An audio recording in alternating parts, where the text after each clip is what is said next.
Prostate ഗ്രന്ഥി നമുക്കറിയാം പുരുഷന്മാരിൽ മാത്രം കാണുന്ന ഒരു ഗ്രന്ഥിയാണ്. പ്രത്യേകിച്ച് റീപ്രൊഡക്റ്റീവ് ഏജ് ഗ്രൂപ്പിൽ വളരെ ആക്റ്റീവായിട്ട് ഫങ്ഷൻ ചെയ്യുന്ന ഒരു ഗ്രന്ഥിയാണ് പ്രോസ്റ്റേറ്റ് ഗ്രന്ഥി.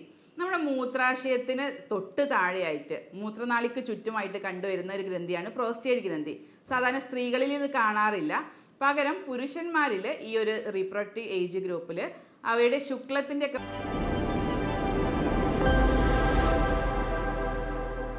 ഹലോ ഫ്രണ്ട്സ്, എല്ലാവർക്കും നമസ്കാരം. പുരുഷന്മാരിലുള്ള മൂത്രസംബന്ധമായിട്ടുള്ള ബുദ്ധിമുട്ടുകൾ ഇന്ന് വളരെ കോമൺ ആയിട്ട് കണ്ടുവരുന്നുണ്ട്. സാധാരണ നമ്മൾ സ്ത്രീകളിലാണ് കാണാറുള്ളത്. മൂത്രമൊഴിക്കാൻ ഇടക്കിടക്ക് തോന്നുക, മൂത്രം അറിയാതെ പോവുക. ഇതേ ഒരവസ്ഥ ഇപ്പോൾ പുരുഷന്മാരിലും കണ്ടുവരുന്നുണ്ട്. പ്രത്യേകിച്ച് ഒരു 40-45 വയസ്സ് കഴിഞ്ഞ ആണുങ്ങളിൽ, അല്ലെങ്കിൽ 50-60 വയസ്സായിട്ടുള്ള ആളുകളിലൊക്കെ ഇന്ന് മൂത്രമൊഴിക്കാനുള്ള ബുദ്ധിമുട്ടുകൾ, ഇടക്കിടക്ക് മൂത്രമൊഴിക്കാൻ തോന്നുക, മൂത്രം മുഴുവനായിട്ട് പോയിട്ടില്ല എന്നുള്ളൊരു ടെൻഡൻസി തോന്നുക, മൂത്രം ഉറ്റി പോവുക, ശുദ്ധിയായിട്ടില്ല എന്നുള്ളൊരു തോന്നൽ വരിക. ഇത്തരത്തിൽ മൂത്രാശയ സംബന്ധമായിട്ടും പ്രോസ്റ്റേറ്റ് ഗ്രന്ഥിയുമായിട്ടുള്ള ബുദ്ധിമുട്ടുകൾ വളരെ കോമൺ ആയിട്ട് കണ്ടുവരുന്നുണ്ട്. അപ്പോൾ ഈ ഒരു സാഹചര്യത്തിൽ പ്രോസ്റ്റേറ്റ് ഗ്രന്ഥിയെ കുറിച്ചൊന്നും പലർക്കും ഇതിനെക്കുറിച്ച് അറിവില്ല. എന്താണ് പ്രോസ്റ്റേറ്റ് ഗ്രന്ഥിയുടെ ബുദ്ധിമുട്ടുകൾ വരുന്നത്, അതെങ്ങനെയൊക്കെ നമുക്ക് മാനേജ് ചെയ്യാം, ഭക്ഷണ രീതികളിലൂടെ എങ്ങനെയൊക്കെ അതിൻ്റെ നിർവീക്കവും ഇൻഫെക്ഷനൊക്കെ കുറച്ചു കൊണ്ടുവരാം, സർജറി ഇല്ലാതെ തന്നെ ഈ ഒരു കണ്ടീഷനും ഈ ഒരു ബുദ്ധിമുട്ടുകളും എങ്ങനെ കുറക്കാം എന്നുള്ളൊരു കാര്യങ്ങളാണ് ഞാൻ നിങ്ങളുമായിട്ടൊന്ന് ചർച്ച ചെയ്യാൻ ഉദ്ദേശിക്കുന്നത്. ഞാൻ doctor Shahala CH, doctor Basil Soumya hospital, Pandikkad, Malappuram ജില്ല. പ്രോസ്റ്റേറ്റ് ഗ്രന്ഥി നമുക്കറിയാം പുരുഷന്മാരിൽ മാത്രം കാണുന്നൊരു ഗ്രന്ഥിയാണ്. പ്രത്യേകിച്ച് റീപ്രൊഡക്റ്റീവ് ഏജ് ഗ്രൂപ്പിൽ വളരെ ആക്റ്റീവായിട്ട് ഫങ്ഷൻ ചെയ്യുന്ന ഒരു ഗ്രന്ഥിയാണ് പ്രോസ്റ്റേറ്റ് ഗ്രന്ഥി. നമ്മുടെ മൂത്രാശയത്തിന് തൊട്ട് താഴെയായിട്ട് മൂത്രനാളിക്ക് ചുറ്റുമായിട്ട് കണ്ടുവരുന്ന ഒരു ഗ്രന്ഥിയാണ് പ്രോസ്റ്റേറ്റ് ഗ്രന്ഥി. സാധാരണ സ്ത്രീകളിൽ ഇത് കാണാറില്ല. പകരം പുരുഷന്മാരിൽ ഈ ഒരു റീപ്രൊഡക്റ്റീവ് ഏജ് ഗ്രൂപ്പിൽ അവയുടെ ശുക്ലത്തിൻ്റെ ഒക്കെ പ്രൊഡക്ഷന് വളരെ ഹെൽപ്പ് ചെയ്യുന്ന ഒരു ഗ്രന്ഥിയാണ് പ്രോസ്റ്റേറ്റ് ഗ്രന്ഥി. അപ്പോൾ ഈ പ്രോസ്റ്റേറ്റ് ഗ്രന്ഥിക്ക് എന്തെങ്കിലും ഇൻഫെക്ഷൻസ് വരുന്നത് കാരണം, അല്ലെങ്കിൽ നീർക്കെട്ട് വരുന്നതൊക്കെ കാരണം അതിൻ്റെ സൈസ് ഒന്ന് കൂടി വരും. ആ സൈസ് കൂടിയത് കാരണം മൂത്രനാളിക്ക് ചെറിയൊരു ചുരുക്കം വരും. അതുപോലെ ചുറ്റുമുള്ള മറ്റ് അവയവങ്ങൾക്കും ചെറിയൊരു കംപ്രഷൻ വരുന്നത് കാരണം ഒരുപാട് ലക്ഷണങ്ങൾ ഇത്തരം ആളുകളിൽ നമ്മൾ കണ്ടുവരുന്നുണ്ട്. പണ്ടൊക്കെ ഒരു 60 വയസ്സ് കഴിഞ്ഞ ആളുകളിലായിരുന്നു ഇത് കൂടുതലായിട്ട് കണ്ടുവന്നിരുന്നത്. പക്ഷേ ഈ അടുത്തായിട്ട് ഒരു 40 വയസ്സ് കഴിഞ്ഞ ആളുകളിൽ, അല്ലെങ്കിൽ 30 വയസ്സ് കഴിഞ്ഞ ആളുകളിലും ഇന്ന് വളരെ കോമൺ ആയിട്ട് യുവാക്കളിലും കണ്ടുവരുന്നുണ്ട്. അപ്പോൾ ഇതിന് പല കാരണങ്ങളുണ്ട്. നമ്മുടെ ഒന്നാമത്തെ കാരണം നമ്മുടെ ലൈഫ് സ്റ്റൈലിലുള്ള മാറ്റങ്ങൾ തന്നെയാണ്. ഭക്ഷണ രീതികളൊക്കെ കൊണ്ട് തന്നെയാണ് ഇത്രയും വളരെ കോമൺ ആയിട്ടൊന്ന് കണ്ടുവരാനുള്ള കാരണം. അപ്പോൾ അത് ഓരോന്നോരോന്നായി ചർച്ച ചെയ്യുന്നുണ്ട്. അപ്പോൾ എന്താണ് ഈ പ്രോസ്റ്റേറ്റ് ഗ്രന്ഥിയുടെ വീക്കം, അത് പെട്ടെന്ന് എങ്ങനെയാണ് നമുക്ക് മാനേജ് ചെയ്യാം, അത് ക്യാൻസർ ആയിട്ട് മാറാതിരിക്കാൻ എന്തൊക്കെ ചെയ്യണം എന്നുള്ള കാര്യങ്ങളാണ് ഇന്ന് പറയാൻ ഉദ്ദേശിക്കുന്നത്. അപ്പോൾ ഈ പ്രോസ്റ്റേറ്റ് ഗ്രന്ഥിയുടെ വീക്കം നമുക്ക് എന്തൊക്കെ കാരണങ്ങൾ കൊണ്ടാണ് വരുന്നത്? ഏറ്റവും പ്രധാനപ്പെട്ട കാരണം നമുക്ക് ഏജ് റിലേറ്റഡ് തന്നെയാണ്. നമ്മുടെ കുറച്ച് പ്രായമായവരിൽ ഒരു 80% ആൾക്കാരിലും ഈ ഒരു പ്രോസ്റ്റേറ്റ് ഗ്രന്ഥിയുടെ വീക്കം കാണുന്നുണ്ട്. അതിന് കാരണം നമ്മുടെ ഹോർമോണുകളിലുള്ള വ്യത്യാസങ്ങളാണ്. നമ്മുടെ ഒരു വയസ്സായിട്ടുള്ള ഒരു 50-60 വയസ്സ് കഴിഞ്ഞാൽ നമ്മൾ പല ഹോർമോണുകളുടെയും ഫങ്ഷൻസ് കുറയും. അത് പ്രത്യേകിച്ച് ടെസ്റ്റോസ്റ്റിറോൺ പോലെയുള്ള പുരുഷ ഹോർമോണുകളുടെയൊക്കെ ഫങ്ഷൻ കുറയുന്നത് കാരണം ഈ ഗ്രന്ഥിയിൽ വീക്കം കാണാം. അതിനെയാണ് നമ്മൾ ബിനൈൻ പ്രോസ്റ്റേറ്റ് ഹൈപ്പർട്രോഫി എന്ന് പറയുന്നത്, BPH എന്ന് പറയുന്നത്. രണ്ടാമത്തെ ഒരു കാരണം ജനറ്റിക് ആയിട്ട് കിട്ടാറുണ്ട്. ജനറ്റിക് ഹിസ്റ്ററി ആയിട്ട്, അല്ലെങ്കിൽ ജീനിലുള്ള വ്യതിയാനങ്ങൾ കാരണം ഈ പ്രോസ്റ്റേറ്റിന് ചെറിയ വീക്കം കാണാം. മൂന്നാമത്തെ പ്രധാനമായിട്ട് കാരണം പറയുന്നത് നമ്മുടെ ലൈഫ് സ്റ്റൈൽ തന്നെയാണ്. പ്രത്യേകിച്ച് കൂടുതൽ വണ്ണമുള്ള ആളുകളിലൊക്കെ, പ്രത്യേകിച്ച് നമ്മൾ വയറിൻ്റെ ഭാഗത്തൊക്കെ കൂടുതൽ വണ്ണമുള്ള സെൻട്രൽ ഒബീസിറ്റി ഉള്ള ആളുകൾക്കും ഇതിൻ്റെ ബുദ്ധിമുട്ട് കൂടുതലായിട്ട് കണ്ടുവരുന്നുണ്ട്. പിന്നെ ഷുഗർ രോഗികൾ, കൺട്രോൾ ചെയ്യാതെ കുറേ കാലം ഷുഗർ കൊണ്ട് നടക്കുന്ന ആളുകൾക്ക്, പ്രത്യേകിച്ച് യുവാക്കളിലൊക്കെ അൺകൺട്രോൾഡ് ആയിട്ട് ഡയബറ്റീസ് ഉണ്ടെങ്കിൽ ഇത് പ്രോസ്റ്റേറ്റ് ഗ്രന്ഥിയുടെ വീക്കം വരാനുള്ള സാധ്യത വളരെ കൂടുതലാണ്.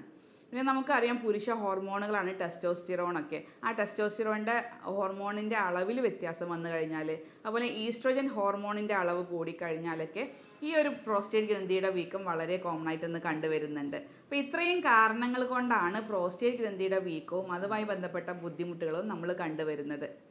പ്രോസ്റ്റേറ്റ് ഗ്രന്ഥിയുമായിട്ട് പറയുകയാണെങ്കിൽ ഒട്ടുമിക്ക ആൾക്കാരും വളരെ ടെൻഷനായിട്ട് ചോദിക്കുന്ന ഒരു കാര്യമാണ്, ഡോക്ടറെ PSA എന്നുള്ളൊരു ടെസ്റ്റ് വളരെ ഹൈ ആയിട്ട് കാണുന്നുണ്ട്, ഇത് ക്യാൻസറിനുള്ള ചാൻസ് ആണോ, അല്ലെങ്കിൽ ക്യാൻസർ ഉണ്ടാവാനുള്ള ചാൻസ് വളരെ കൂടുതലാണോ എന്ന് വളരെയധികം ആൾക്കാർ ചോദിക്കാറുണ്ട്. ഇപ്പോൾ PSA എന്ന് പറയുന്നത് എന്താണ്? സാധാ ഒരു പ്രോട്ടീനാണ്. നമ്മുടെ പ്രോസ്റ്റേറ്റ് ഗ്രന്ഥിയിൽ നിന്ന് മാത്രം കാണുന്ന ഒരു പ്രോട്ടീനാണ് PSA എന്ന് പറയുന്നത്. PSA പല കാരണങ്ങൾ കൊണ്ട് കൂടാം. സാധാരണ പ്രോസ്റ്റേറ്റ് ചെറിയൊരു ഇൻഫെക്ഷൻ വന്നു കഴിഞ്ഞാൽ കൂടാം, അല്ലെങ്കിൽ യൂറിനറി ട്രാക്ട് ഇൻഫെക്ഷൻ വന്നു കഴിഞ്ഞാൽ കൂടാം. മറ്റ് പല മൂത്രത്തിന് തടസ്സങ്ങൾ ഉണ്ടെങ്കിലും ഈ പ്രോസ്റ്റേറ്റ് സ്പെസിഫിക് ആൻറ്റിജൻ രക്തത്തിൽ കൂടാനുള്ള സാധ്യതയുണ്ട്. അപ്പോൾ പ്രോസ്റ്റേറ്റ് സ്പെസിഫിക് ആൻറ്റിജൻ നമ്മൾ പ്രോസ്റ്റേറ്റ് ഗ്രന്ഥിക്ക് എന്തെങ്കിലും പ്രശ്നങ്ങൾ ഉണ്ടോ അല്ലെങ്കിൽ എന്തെങ്കിലും അസുഖങ്ങൾ ഉണ്ടോ എന്ന് അറിയാൻ വേണ്ടിയിട്ട് നമ്മൾ ചെയ്യുന്ന ഒരു ടെസ്റ്റാണ് PSA. പ്രോസ്റ്റേറ്റ് ഗ്രന്ഥിയുമായി ബന്ധപ്പെട്ട് എന്തെങ്കിലും ബുദ്ധിമുട്ടുകൾ ഉണ്ടായിക്കഴിഞ്ഞാൽ പലരും ടെൻഷനോട് കൂടെ ചോദിക്കുന്ന ഒരു ക്വസ്റ്റ്യൻ ആണ്, ഡോക്ടർ PSA എന്ന് പറയുന്ന വാല്യൂ ബ്ലഡിൽ കൂടിക്കഴിഞ്ഞാൽ അത് ക്യാൻസറിലേക്ക് പോകുമോ എന്ന് പലരും ചോദിക്കാറുണ്ട്. ഈ PSA എന്ന് പറയുന്നത് ആക്ച്വലി ഒരു ഗ്ലൈക്കോ പ്രോട്ടീൻ ആണ്. നമ്മൾ പ്രോസ്റ്റേറ്റ് ഗ്രന്ഥിയിൽ നിന്ന് ഉൽപ്പാദിപ്പിക്കുന്ന ഒരു പ്രോട്ടീൻ മാത്രമാണ് PSA. അപ്പോൾ പ്രോസ്റ്റേറ്റുമായി ബന്ധപ്പെട്ട് എന്ത് ബുദ്ധിമുട്ടുകൾ ഉണ്ടെങ്കിലും, പ്രത്യേകിച്ച് ഇൻഫെക്ഷൻ ആയിക്കോട്ടെ, അല്ലെങ്കിൽ നീർക്കെട്ട് ആയിക്കോട്ടെ, അല്ലെങ്കിൽ മൂത്ര തടസ്സങ്ങളായിക്കോട്ടെ, അല്ലെങ്കിൽ യൂറിനറി ഇൻഫെക്ഷൻ ആയിക്കോട്ടെ, ഇവ ഏതെങ്കിലും ആയിക്കോട്ടെ, അവിടെയൊക്കെ PSAയുടെ അളവ് കൂടുതലായിരിക്കും. അതുകൊണ്ട് തന്നെ PSA കൂടുതലാണെന്ന് വിചാരിച്ച് അതൊരിക്കലും ക്യാൻസർ ആണെന്ന് കൺഫേം ചെയ്യാൻ നമുക്ക് കഴിയില്ല. അപ്പോൾ എന്തൊക്കെ കാരണങ്ങൾ കൊണ്ടാണ് അല്ലെങ്കിൽ എന്തൊക്കെ കാരണങ്ങൾ കൊണ്ട് PSA കൂടുന്നു എന്ന് കണ്ടെത്തി അതിനനുസരിച്ച് ട്രീറ്റ്മെൻറ്റ് ചെയ്ത് കഴിഞ്ഞാൽ നമുക്ക് PSA ഓട്ടോമാറ്റിക്കലി കുറയുന്നതായിട്ടും കണ്ടിട്ടുണ്ട്.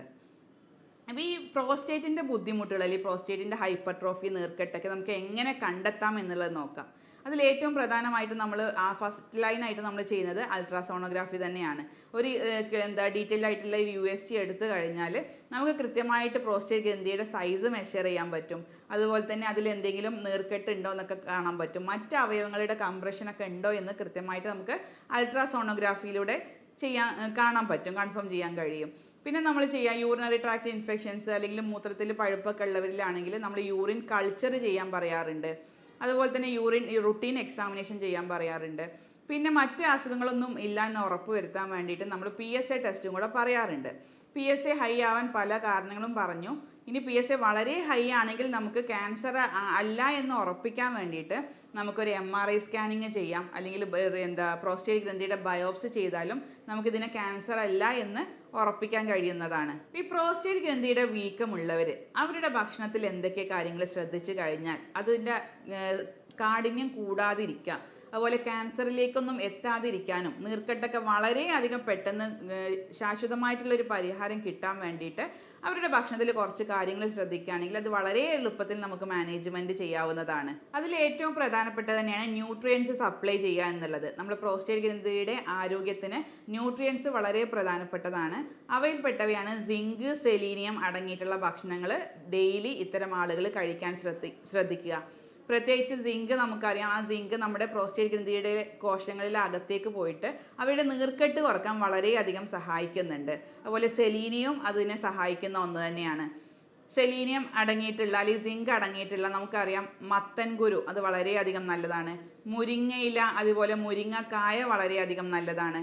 പിന്നെ എള്ള് വളരെയധികം നല്ലതാണ്. ഒലീവ് ഓയിൽ ഇത്തരം ആളുകൾ കഴിക്കുന്നത് നീർക്കെട്ട് കുറക്കാൻ വളരെയധികം സഹായിക്കുന്നുണ്ട്. അതുപോലെ ശതാവരിക്കിഴങ്ങ് പാലിൽ അരച്ച് ചേർത്തിട്ട് കഴിക്കാവുന്നതാണ്. വെള്ളം ധാരാളം കുടിച്ചു കഴിഞ്ഞാലും ഈ നീർക്കെട്ട് കുറയുന്നതായിട്ട് കണ്ടിട്ടുണ്ട്.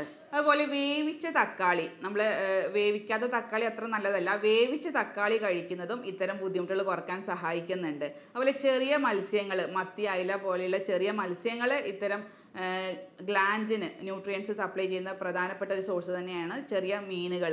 അതുപോലെ തന്നെ കറുവാപ്പട്ട, വെളുത്തുള്ളി, അതുപോലെ വീറ്റ് കൊണ്ടുള്ള പ്രോഡക്ട്സ്, ഗോതമ്പ് കൊണ്ടുള്ള പ്രോഡക്ട്സും ഈ പ്രോസ്റ്റേറ്റ് ഗ്രന്ഥിയുടെ വീക്കവും അത് ക്യാൻസറിലേക്കൊക്കെ പോവാതിരിക്കാനും അത് വളരെയധികം സഹായിക്കുന്നുണ്ട്.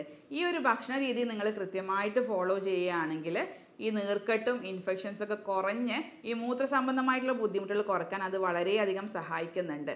ഏകദേശം ഒരു 50-60 വയസ്സ് കഴിഞ്ഞ് 80% ആളുകളിലും ഇന്ന് കണ്ടുവരുന്നുണ്ട്. അതുപോലെ ചെറുപ്പക്കാരായിട്ടുള്ള ആളുകളിലും ഇന്ന് വളരെ ഇത് കോമൺ ആയിട്ട് കണ്ടുവരുന്നുണ്ട്. അവരിലൊക്കെ ഇത് കൂടാനുള്ള പ്രധാന കാരണം നമ്മുടെ ഭക്ഷണ രീതികൾ തന്നെയാണ്.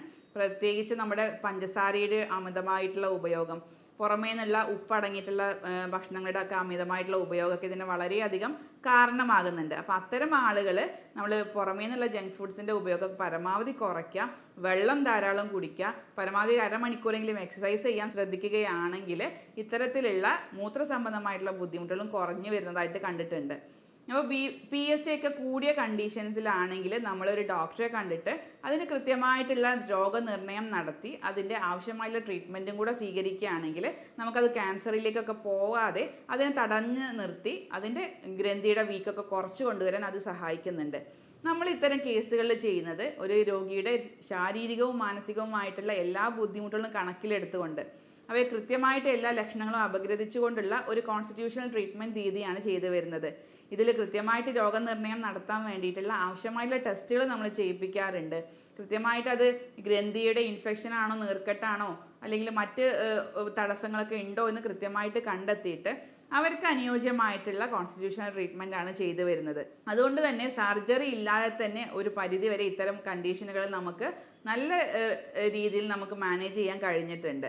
മൂത്രസംബന്ധമായിട്ടുള്ള ബുദ്ധിമുട്ടുകൾ അനുഭവിക്കുന്നവർക്ക്, പ്രത്യേകിച്ച് പുരുഷന്മാരിലൊക്കെ ഇടയ്ക്കിടയ്ക്ക് മൂത്രം ഒഴിക്കാൻ തോന്നുക, അതുപോലെ തന്നെ മൂത്രം പിടിച്ചു വെക്കാൻ പറ്റാത്തൊരവസ്ഥ, മൂത്രം അറിയാതെ പോകുന്ന ഒരു അവസ്ഥയൊക്കെ ഉണ്ടെങ്കിൽ അത്തരം ആളുകൾക്ക് ഈ ഒരു വീഡിയോ പരമാവധി നിങ്ങൾ എത്തിക്കാൻ ശ്രദ്ധിക്കുക. ഈ ഒരു ട്രീറ്റ്മെൻറ്റ് ചികിത്സാ രീതിയെക്കുറിച്ച് എന്തെങ്കിലും സംശയങ്ങൾ ഉണ്ടെങ്കിൽ നിങ്ങൾക്ക് താഴെ കാണുന്ന വാട്സപ്പ് നമ്പറിൽ ബന്ധപ്പെടാവുന്നതാണ്. സ്നേഹത്തോടെ doctor Shahala CH, doctor Basil Soumya hospital, Pandikkad.